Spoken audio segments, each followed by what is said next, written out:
하나님의 말씀 요한복음 4장 5절부터 10절까지의 말씀입니다.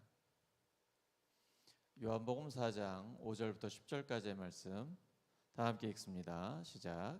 사마리아에 있는 수가라 하는 동네에 이르시니 야곱이 그 아들 요셉에게 준 땅이 가깝고 거기 또 야곱의 우물이 있더라. 예수께서 길 가시다가 피곤하여 우물 곁에 그대로 앉으시니 때가 6시쯤 되었더라. 사마리아 여자 한 사람이 물을 길러 왔음에 예수께서 물을 좀 달라 하시니 이는 제자들이 먹을 것을 사러 그 동네에 들어갔음이로라.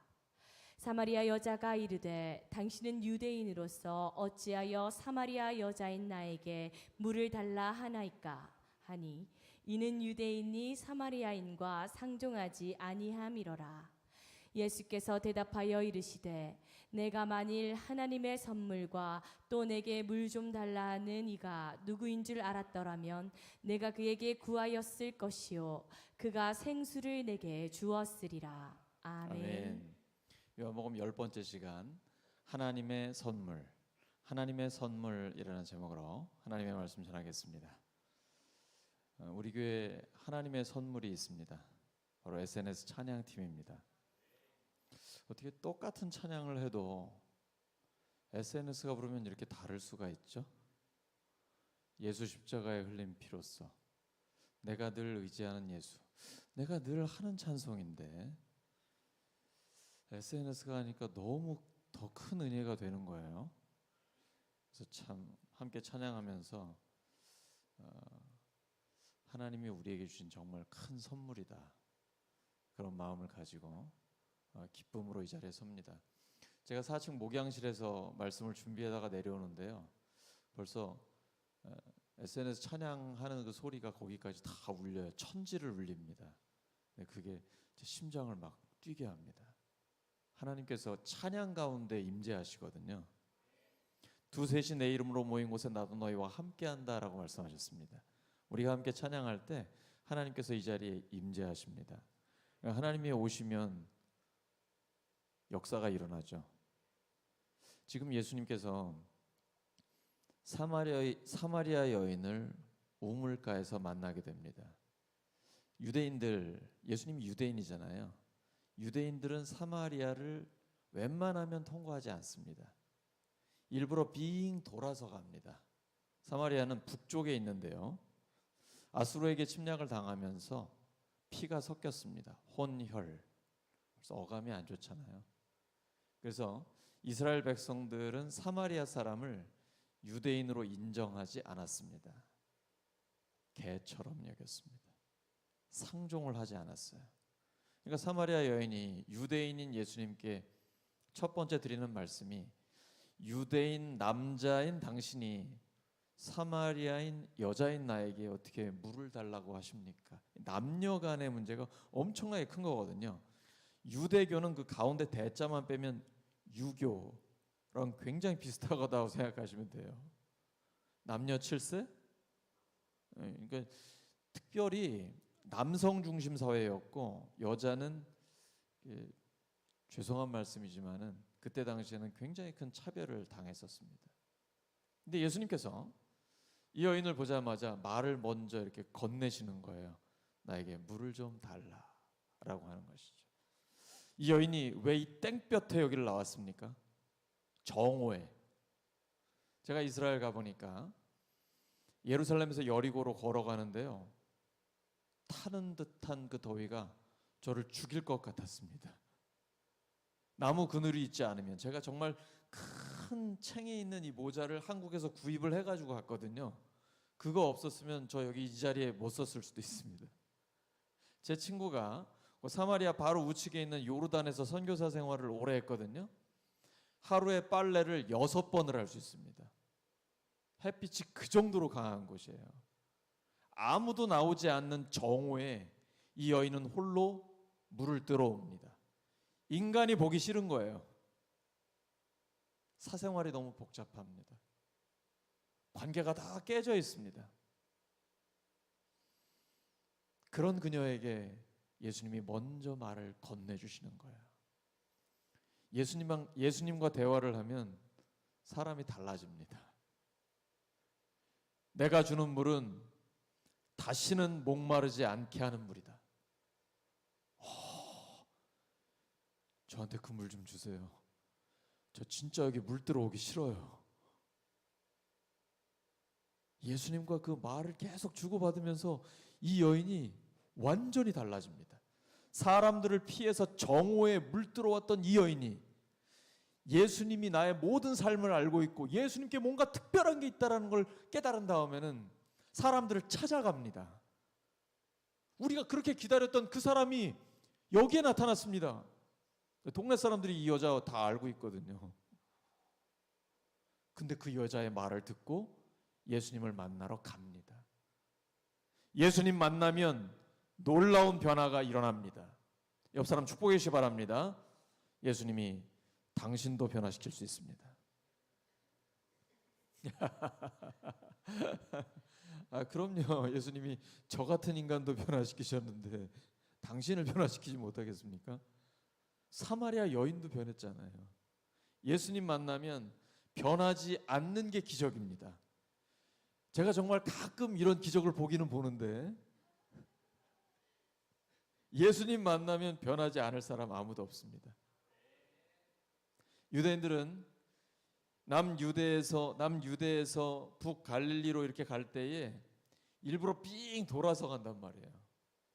갈등이 있기 때문입니다. 그 사람들을 보고 싶지 않아요. 마주치고 싶지 않습니다. 예수님께는 과거의 갈등은 아무것도 아닙니다. 주님의 위대한 사랑 앞에 과거의 갈등, 장벽 아무것도 아닙니다.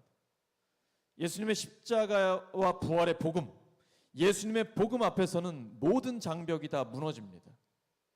근데 아직 무너지지 않은 장벽이 있습니까? 복음이 제대로 들어가지 않았거나 아직 그 예수님을 제대로 믿지 못한 것입니다.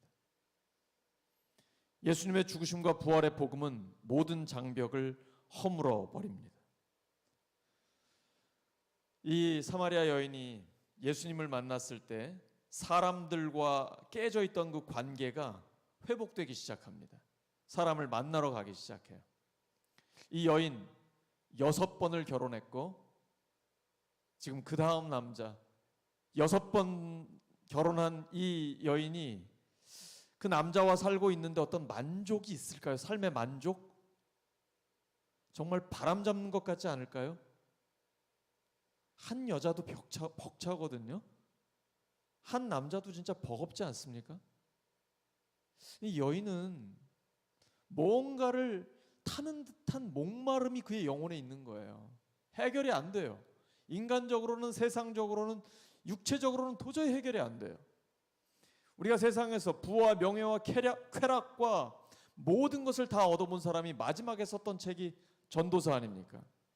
결론은 헛되고 헛되며 헛되고 헛되니 모든 것이 헛되도다. 그거 결론 아닙니다. 바로 이 말을 하려고 하는 것입니다. 전도서 12장 13절입니다. 시작. 이래 결국을 다 들었으니 하나님을 경외하고 그 명령을 지킬지어다. 이것이 사람의 본분이니라. 다시 한번요. 시작. 이래 결국을 다 들었으니 하나님을 경외하고 그 명령을 지킬지어다. 이것이 사람의 본분이니라. 아멘. 아멘. 부, 명예, 쾌락, 부귀영화 모든 걸 다 얻었습니다. 근데 바람 잡는 것 같습니다. 마지막에 보니까 헛되고 헛되며 헛되고 헛되니 모든 것이 헛되다. 그래도 우리 젊은이들은 다 해보고 나서 그런 소리 하고 싶다. 그런 마음 들지 않습니까? 근데 이 다 해본 사람이 젊은이들에게 주는 말씀이에요. 젊을 때의 창조주를 기억하라는 거예요. 결국 남는 거는 그거밖에 없어요. 하나님을 경외하는 것, 그리고 주님의 명령을 지키는 것입니다. 이것만 남는다라는 거예요. 우리의 삶에 영원한 것이 3가지 있습니다. 하나님, 하나님의 뜻, 하나님의 뜻을 행하는 사람입니다. 그래서 우리는 거기에 집중하는 거예요. 누가 뭐라고 하건 하나님, 또 우리를 향한 하나님의 뜻, 그 하나님의 뜻을 행하는 한 사람에게 우리는 최선을 다하고 집중을 하는 것입니다. 그때 하나님의 역사가 나타나거든요. 이것만이 하나님 앞에 영원히 기억되기 때문입니다. 예수님께서 사마리아 여인에게 영원히 샘솟는 샘물을 준다라고 말씀하십니다. 과연 그게 뭘까요? 정말 우리 안에 그게 있었습니다. 있기를 원합니다. 하나님, 우리에게 주신 그것이 뭘까요? 영원히 샘솟는 그 샘물, 목마르지 않게 하는 그 샘물이 뭘까요? 나를 믿는 자는 성경의 이름과 같이 그 배에서 생수의 강이 흘러나리라. 뭘 가리키는 거예요? 성령님을 가리키는 겁니다. 우리 안에 성령님이 계시잖아요. 성령이 아니고는 예수님을 주님이라고 고백할 수 없습니다. 우리 안에 계신 성령님이 모든 것을 가르치시고 모든 진리 가운데로 인도하시며 주님 말씀을 생각나게 하십니다. 그리고 내가 너를 사랑한다 끊임없이 우리에게 말씀해 주십니다. 세상이 뭐라고 하건 세상 사람들이 우리를 어떻게 보건 관계없이 하나님이 우리를 사랑하신다고 끊임없이 우리 안에서 말씀하고 계십니다. 로마서 8장을 보시면 성령께서 우리를 위해 기도하시죠. 우리의 연약함을 도와주십니다. 말할 수 없는 탄식으로 우리를 위해 간구해 주십니다. 왜냐하면 우리가 어떤 찬양을 해야 할지, 어떤 기도를 해야 할지 도대체 모르거든요. 어떤 것이 하나님의 뜻인지 잘 모르겠거든요. 근데 성령께서 말할 수 없는 탄식으로 우리를 위해 간구해 주십니다. 그래서 우리는 그저 하나님 앞에 서 있기만 합니다. 주님께 붙어 있기만 하면 됩니다. 열매는 하나님이 맺어 주십니다. 우리 젊은이들 가장 중요한 건 주님께 붙어 있는 겁니다. 찬양의 자리, 기도의 자리, 말씀의 자리, 예배의 자리, 성도들과의 만남의 자리, 거기에 붙어 있기만 하면 역사는 하나님이 하십니다. 아무 걱정하지 마시고 포도나무 되신 예수님께 붙어 있기만 하십시오. 열매는 하나님이 맺어 주시는 겁니다. 필요할 때마다 우리에게 말씀을 주십니다. 필요할 때마다 우리에게 위로를 주십니다. 성령의 감동을 주십니다. 돕는 사람들을 붙여주십니다. 마치 포도나무에 뿌리가 있어서 물과 양분을 마음껏 끌어당기고 하늘로부터 하나님의 빛을 받아 광합성을 해서 결국은 열매를 맺는 것처럼 그냥 주님께 붙어 있기만 하면, 그 자리에 있기만 하면 공급하시는 이는 하나님이시고 영생하도록 샘솟듯 하는 성령의 역사가 우리 안에서 나타나게 됩니다. 오늘 찬양할 때 바로 하나님의 선물이 우리에게 임할 것입니다. 그래서 여인이 예수님께 저에게 그 물 좀 주세요 라고 고백하는 것이죠. 예수님 아시잖아요. 예수님은 핵심을 찌르십니다. 너의 남편을 데리고 와라. 가장 아픈 부분을 찌르시는 거예요. 성경에선 이걸 견고한 진이라고 합니다. 우리가 정말 예수님 잘 믿으려고 하고 말씀대로 살려고 하는데 뭘 탁 찌르면 확 폭발하는 게 있어요. 이렇게 과격하게 막 끄덕이는 거는 우리에게 뭔가 있어요. 여러분, 그게 해결이 돼야 돼요. 근데 그게 드러나야 치료가 됩니다. 내가 암에 걸렸다라는 걸 본인이 느끼면 그건 늦은 겁니다. 거의 말기일 가능성이 높아요. 그런데 정기 검진을 하다가 그게 딱 드러나면 초기에 치료가 가능하고 완치가 가능합니다. 우리 안에 견고한 진이 있거든요. 잘 몰라요. 평소에 이렇게 좋을 때는 다 괜찮아요. 근데 뭔가 어떤 단어가 오거나 내 감정을 찌르거나 내 어떤 약한 부분이 딱 공격을 당하면 그때 여기서 내가 주체할 수 없는 그런 분노가 확 올라오게 돼요. 그게 견고한 진이에요. 그게 치료를 받아야 돼요. 지금 이 여인이 그 찔림을 딱 받았습니다. 예수님 뭔가 나를 다 아는 것 같아요. 말하지 않아도 나의 과거를 다 알고 계셔. 빨리 피하고 싶어서 질문을 돌립니다. 도대체 어디에서 예배를 드려야 합니까? 화제를 확 돌려버려요. 근데 예수님은 어디에서 예배 드리는 게 중요하다고 하지 않으세요. 그게 사마리아의 그리심산이건 예루살렘이건 장소의 문제가 아니다. 누구에게 어떻게 예배 드리냐가 중요하다.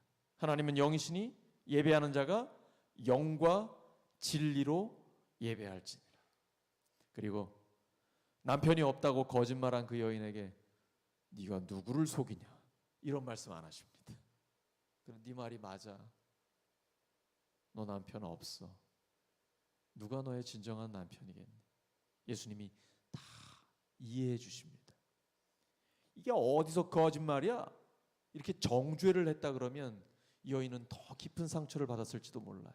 근데 예수님은 네 말이 맞아. 너에게 진정한 남편이 없어. 예수님이 그대로 이해해 주시고 품어주시는 거예요. 그분이 우리 주님입니다. 그래서 우리가 주님 품에 계속 들어가는 거예요. 주님의 품은 너무 넓어서 우리 모든 사람들을 다 품고도 남음이 있단 말이에요. 근데 그분이 우리를 품어주시면 우리 안에 놀라운 치료와 변화의 역사가 일어나기 시작합니다. 예수님이 그 여인의 과거를 가지고 아무 얘기도 하지 않았는데 여인은 완전히 변화돼서 180도 다른 사람이 되게 됩니다. 바로 예수님의 능력이 여기에 있기 때문이에요. 에베소 2장 14절입니다. 시작. 중간에 막힌 담. 다시 한번요. 시작. 화평이신지라 둘로 하나를 만드사 중간에 막힌 담을 허시고. 남편과 아내, 성도 간에, 직장 동료 간에, 아니면 직장에서 선생님과 학생 간에, 누구와의 관계든지 간에 그 관계에 막힌 담을 예수님의 십자가로 허물어 주십니다. 여기에 견고한 진이 있을 수 있습니다. 하나님과 나와의 관계를 깨고 있는 죄로 인한 견고한 진, 사람들과의 관계를 깨고 있는 그 상처받은 견고한 진, 예수님의 십자가로 그리고 부활의 능력으로 그 견고한 진을 허물어뜨려 주십니다. 그러면 하나님과의 관계가 회복되고 사람들과의 관계가 회복됩니다. 이 관계가 회복되면 행복해집니다. 우리 찬양팀이 앞에서 할 때 그 표정이 너무 행복해 보이죠? 같이 찬양할 때만 해도 정말 즐겁죠? 그게 담이 허물어졌기 때문이거든요. 하나님과의 화목한 관계, 그리고 이웃과의 화목한 관계가 이루어졌기 때문입니다. 이렇게 성령의 역사를 받는 사람들에게는 끊임없이 하나님 앞에 쓰임받는 열쇠가 있어요. 사도 바울이 그랬습니다. 그래서 사도 바울이 이렇게 고백합니다. 디모데전서 1장 12절입니다. 시작. 나를 능하게 하신 그리스도 예수 우리 주께 내가 감사함은 나를 충성되이 여겨 내게 직분을 맡기심이니. 나를 충성되이 여겨 내게 직분을 맡기십니다. 하나님이 나를 인정해 주시는 거예요. 사람들 말고, 세상 말고요. 하나님이 나를 너 괜찮아. 내가 너를 믿고 너에게 이 직분을 맡긴다. 너에게 이 사명을 맡긴다. 라고 우리를 인정해 주시는 거예요. 우리는 우리를 인정해 주시는 분을 위해 목숨 걸고 충성을 다합니다. 그분이 바로 우리 하나님이세요. 하나님께서 우리를 충성되이 여겨 우리에게 직분을 맡기셨고 사명을 맡겨주셨습니다. 근데 왜 나는 이 정도밖에 안 되지? 여러분, 지금은 우리가 치료의 과정 중에 있는 것입니다. 조급해하지 마세요. 치료의 과정 중에 있습니다. 어느 순간이 되면 확 풀리게 됩니다. 그 과정을 잘 믿음으로 인내하셔야 됩니다. 이 치료의 과정을 거친 뒤에는 하나님 앞에 놀랍게 찬송과 영광을 올려드릴 때가 됩니다. 하나님의 사람은 하나님과 나만의 대화의 시간이 있어야 됩니다. 오늘 우리가 찬양할 때도 하나님과 독대하는 것입니다. 하나님 우리에게 음성을 들려주실 것입니다. 찬양 가운데 임재하시면서 주의 말씀을 우리에게 주실 것입니다. 하나님과 나만의 그 대화 속에서 우리의 영혼이 살아나는 역사가 있게 되는 것입니다. 오늘 말씀 정리합니다. 예수님은 우리에게 하나님의 선물을 주십니다. 영원한 생명입니다. 그리고 예수님 자신을 우리에게 주십니다. 예수님의 십자가와 부활의 복음은 모든 담을 허물어뜨리는 능력이 있습니다. 예수님의 사랑은 포기하지 않는 사랑입니다. 절대 포기하지 마십시오. 크리스찬에게는 포기라는 단어는 아예 없습니다. 하나님이 우리를 포기하지 않으시는 것처럼 우리도 사람을 포기하지 않습니다. 하나님의 선물을 받은 우리가, 놀라운 변화를 받은 우리가 많은 사람들에게 그 하나님의 선물을 나누며 살기를 예수 그리스도의 이름으로 축원합니다. 함께 기도합니다. 하나님 아버지 감사합니다. 하나님의 선물을 먼저 받은 저희들이 그 선물을 누리며 나누고 베풀기를 소망합니다. 하나님, 이 시간 저희들이 함께 찬양할 때에 성령님께서 저희들에게 말씀하여 주시옵소서. 치유하여 주시고 회복시켜 주시옵소서. 하나님이 저희들을 사용하고 계신다는 것을, 하나님이 저희들과 함께 하신다는 것을 나타내 주시옵소서. 이전까지는 주님에 대하여 들었지만 이제는 주님을 보게 하여 주시옵소서. 예수 그리스도의 이름으로 기도드립니다.